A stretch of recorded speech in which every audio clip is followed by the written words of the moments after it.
Hi there, I'm Scott Lowe with ActualTech Media. I am joined today by Joel Reich, who is with NetApp. Joel, thank you for being with us today to talk. Thank you for having me here today. We're here at VMworld, and you're talking about a lot of really cool new things that NetApp is up to. One of those things is NetApp's been undergoing something of a transformation over the last couple of years. Right. Can you talk a little bit about that? Sure. I mean, well, I think pretty much everyone in IT is either going through or will go through a transformation in the next couple of years. And what we're seeing at NetApp is they're probably no different than a lot of people are seeing, which is that the cloud is changing the way the world works. Mm-hmm. It's changing the way IT works. It requires a response from people. It requires a strategy, our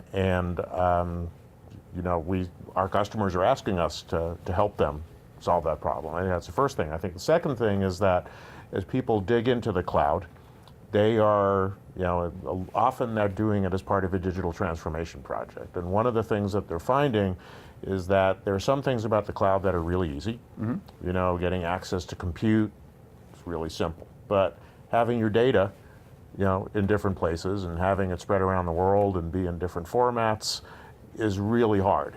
So, I think what we've seen over the last couple of years is a combination of customers who are really trying to figure out how to use all these new technologies to make their business better, and then sort of running into a really new high-class problem, which is how do I manage all this data once I've started building a hybrid cloud.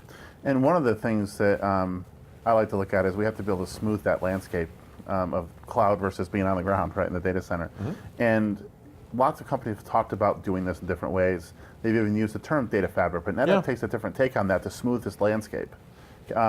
So what differentiates NetApp's data fabric from everything else we see on the market right now? Yeah, so, I see a lot of fabrics. I don't see a lot of data fabrics, right? And everybody talks about interconnecting, and everyone talks about, the fact that you have to operate across the public cloud, private cloud boundary. I think the thing that sets us apart is when you look at our heritage as a company and you look at what we do for a living, we've always lived data management, mm-hmm. right? And I think what separates us is that, there's more, one of our products, ONTAP, is the world's #1 storage operating system. So I think one of the things that differentiates us, there's actually more data, in the enterprise stored, on a NetApp technology than there is on any other technology, right? So one of the things that differentiates us clearly is that our customers need to make what they own actionable, right? And if they're going to figure out what the next architecture is going to look like, they got to figure out what they're going to do with the stuff that they already own. So I think we're kind of like the starting point is okay. I have an enterprise strategy for data management. How do I extend that to a hybrid cloud strategy for data management? And we're going to be in that conversation. One of the things you said that was really interesting was that you have the #1 storage operating system in the world. Yeah. That also provides you with some real opportunities to help customers with next generation problems, because you have more of a base to work with about understanding what people are actually doing, yep. how they're doing it, what challenges they're facing. Mm-hmm. You can help them more completely and probably more quickly in some cases address those problems with next generation solutions. Yes. Mm-hmm. One of the next generation solutions we've been talking about, maybe not next generation, but different kinds of solutions, is this whole world of hyperconverged infrastructure. Mm-hmm. Hybrid cloud is real. It's the future. We all know that at this point. So when we talk about hyperconverged, we're looking for ways to simplify what's people consider to be complexity in the data center. We're looking for ways that we want to be able to run all kinds of workloads in it. And we've sort of seen this generational shift with hyperconvergence over the past few years. And recently, NetApp decided to say, we're going to do something, we're going to do it differently. Mm-hmm. How do you differentiate what you're doing with hyperconverged from some of the other folks that are in the industry? Yeah, I think there's two things. One is that we are, we think HCI is a great technology for the edge, for simplifying mm-hmm. the edge. We also think that creating another silo at the edge, even if it has this compelling simplicity and things like that, that creating that silo is eventually going to be a problem, right? It might not be a problem when you start, but when you start to say, okay, well, how do I bring the data in from the edge? You know, do I bring it to a regional data center? What do I put in the regional data center? What do I have in the regional data center? How do I back it up? You start looking at how you incorporate that sort of standalone technology into your overall enterprise strategy, and the first generation stuff just doesn't hunt. Right. Right. So that's the first thing is, okay, well, how do I make it part of a larger environment that I could actually manage without, you know, causing sprawl and stuff like that? I think that's the first thing. The second thing is that because the first generation products started at the edge, they often started with, you know, hosting single apps. And the most common one was virtual desktops. Right. So what we're seeing now when people want to solve this problem and say, I love what HCI has done. It's lowered my total cost of ownership. I can have a flat management structure where I could have it managed by a virtualization admin rather than having to have a specialist at each layer of the stack. If I simplify it, I could bring that in to the data center and I could simplify my data center, but my data center doesn't have one app. Right. You know, my data center has 100 apps or 200 or 800, you know, take your pick for what a traditional enterprise data center looks like. And in that case, the first generation products, you know, they lack quality service capability, they lack ability to scale in alignment with what the enterprise data center workloads look like. So the first generation ones, they're generally, you know, it's just combined storage and compute, right? There's no capability to separate those things, and you know that you know that those things don't directly scale in a mixed workload environment. No, never. Right. So those are really I think those are the two things. It needs to be part of the first thing, and then it needs to be able, if it's going to be in the data center and if it's going to be part of a larger picture, then it has to do a really good job of dealing with multiple apps and multiple workloads and all of the ugly stuff that causes. Two things I want to ask you about. One is, we talked about cloud. I had this need around making sure we're enabling the hybrid cloud for clients and customers. Does the NetApp HCI solution fully participate in the data fabric? Oh yeah, it does. I mean, from day one, you know, it's got a few things that allow it to participate in the data fabric. Probably the most straightforward one is that it will offer NetApp's traditional NetApp ONTAP NAS services, right, CIFS and NFS, as part of the offering, right?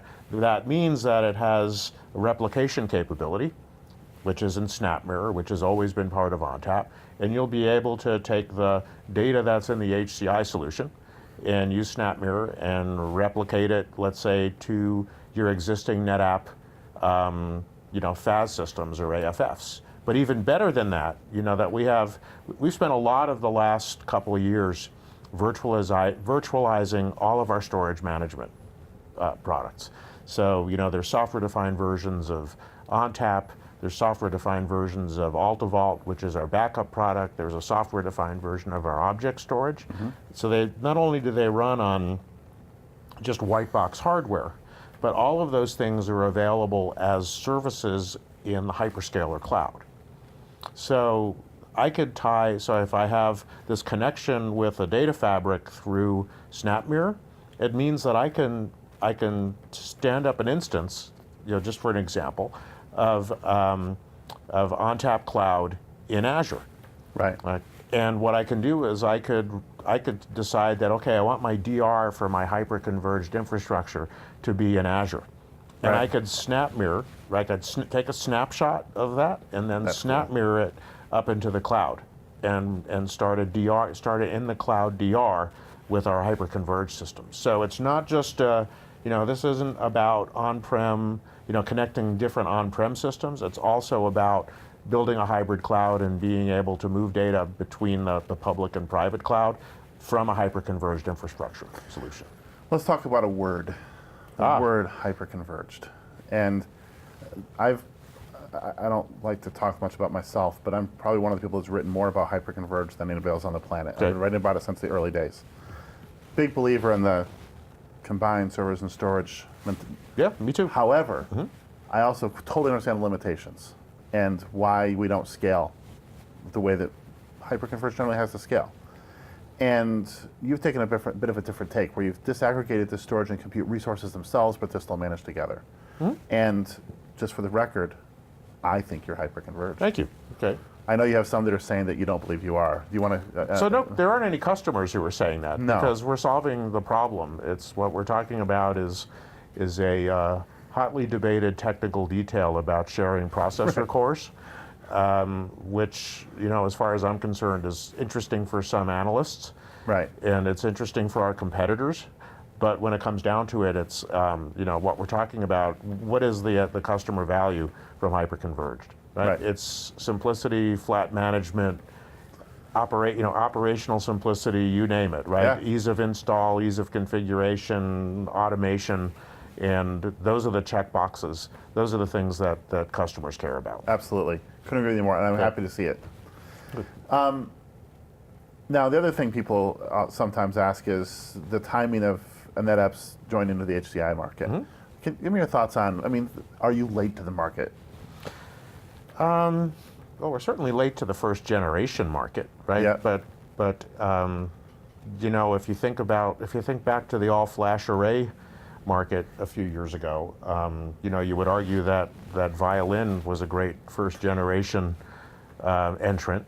And they were at the time. They were, but they don't exist anymore. That is true. Right. So you know, I think that what we have is something that's really targeted at the next generation of HCI. We could say, hey, if I just wanted to go out and simplify the, you know, edge and departmental size deployments, you could say, okay, well, maybe we were late for that, but that's not our target, right? Our target's the enterprise. Our target is to allow people to build out, you know, really automated private clouds, right? To tie them into the data fabric and to make HCI an enterprise technology. It's not to automate at the edge. And I'll tell you, there's a reason for that. I mean, the reason why you have to start at the edge generally is because storage is hard. Right. Right. There's lots of layers of the hyperconverged stack. Right. Storage is a pretty hard part of it. Right? Oh yeah. So, you know, one of the things that gives us the right to go after the enterprise is that, you know, this product is built on really mature technology. You know, SolidFire has been in the market for 7 years. You know, reliable, very large deployments and very large enterprises. Obviously, ONTAP's been around for a long time. So, you know, we don't have to go out and prove basic features like, do we not lose data, right? Or we don't have to go prove basic features like, do our snapshots work? Right. And things like that. So, you know, we have a right to go after the enterprise because we've, you know, the product that we've built here, probably the hardest layer of the stack is, you know, is the thing that we're experts in. And we've partnered with VMware on it also. I mean, the first version of this product is, you know, it's based on a ESX hypervisor and virtual center, you know, management plane. So, you know, we're not. This is not a science experiment for us. Right. This is something we feel really good about going right at the market with. I chuckled when you said because data loss is a basic thing you avoid, and that's and absolutely you have a bit of experience there. I mean, do you think that we're at the cusp of this whole HCI thing? I mean, where do you see the market, the HCI market, heading in the next couple of years? Well, you know, if you look at the analyst stuff, the HCI market's a really fast-growing market. You know, and you know, and we share that. We share that view. I think one of the places where it might be undervalued also is as playing a role in the edge for the Internet of Things. Yeah. You know, obviously not sensors, but if you think of how are people going to move Internet of Things, you know, huge amounts of Internet of Things data from the edge to the core. I think that, you know, one of the things is if you need collection stations or some central collection station, you're not going to be able to afford to have it in a data center, right? And you're not going to be able to afford to have a server admin, a storage admin, and a network admin trying to manage it. So I think if you look at the volume of Internet of Things data, that the simplicity of HCI as part of an architecture for moving Internet of Things data from the cloud, you know, from the edge to the cloud back to the core, I think it's going to be a key technology for that. Very good. Joel, thank you so much for joining us today. My pleasure.